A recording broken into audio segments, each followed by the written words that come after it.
Hi ladies! Okay, so today I thought I would talk about how to cope with 4-day blues. Now, when I had Harry, I don't really remember getting it, like the significant, this is day 4, this is me bawling my eyes out, because I think I just cried for the whole thing. But with Charlie, I definitely got the 4-day blues. Leading up like days 1 to 3, I was very mellow, very calm. You know, I'd get up in the night with Charlie every 2 hours and I'd be fine. Barely needed any sleep. Day 4 hit.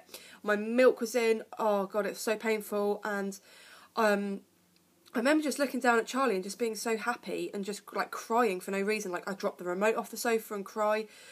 Someone even like one of my family members rung me up and they were like, "Oh, so how are you?" And I just cried. Like just someone asking me like, "Oh, how are you feeling?" Made me cry. So when you think to yourself like, oh, it's not going to happen to me, you know, it's not going to happen, but then it does and you're like, oh my God, why am I crying? Like I'm such an emotional mess. I guess the best way to cope with it is just eat loads of chocolate and just cry. And, you know, if you feel embarrassed about crying in front of a partner, just go into the bedroom and just cry and just get it all out your system, because after a few days, you know, you won't be crying anymore. Well, you might be, but if you do cry and you feel like really low and sad for like a good week, I'd probably see your doctor. That's just my advice, like, because obviously I didn't with Harry, and then I had postnatal depression for like 7 months, and then I ended up not doing anything about it until finally one day the house was like immaculate. He was immaculately, you know, dressed and whatever, and my hair was done and everything was good.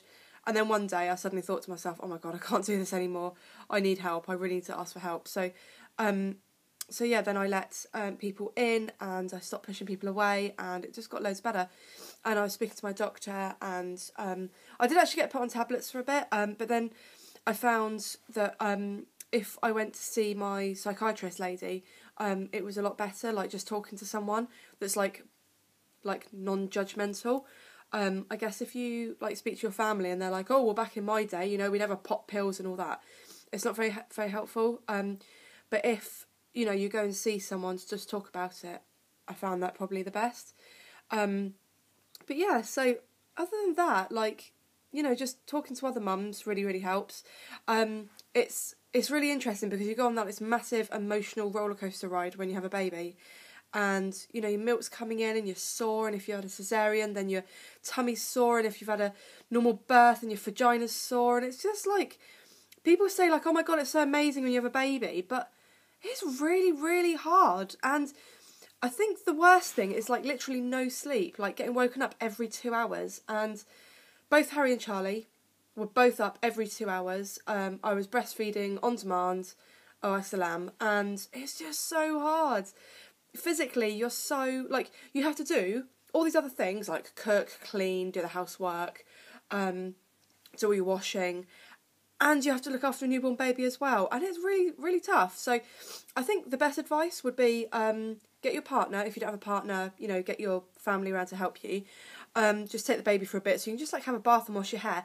The first time I washed my hair after I had Charlie, oh, it's such a good feeling. I like ran my hands through my hair like this, and I was like, oh, it's clean and fluffy and not greasy. And again, when I had Harry as well, it's just exactly the same. So my advice would be ask for help. Don't feel ashamed to not ask for help. Get people to cook you food, because that's what I did. Get people to help you cook, and get people to help you clean, and, you know, maybe change your nappy, or, you know, take the baby for a bit so you can have a lie down, but it'll be all right. So congratulations to everyone who's had babies and who's going through this at the moment. Keep going. It's really hard work. It's completely worth it. Your baby will eventually sleep.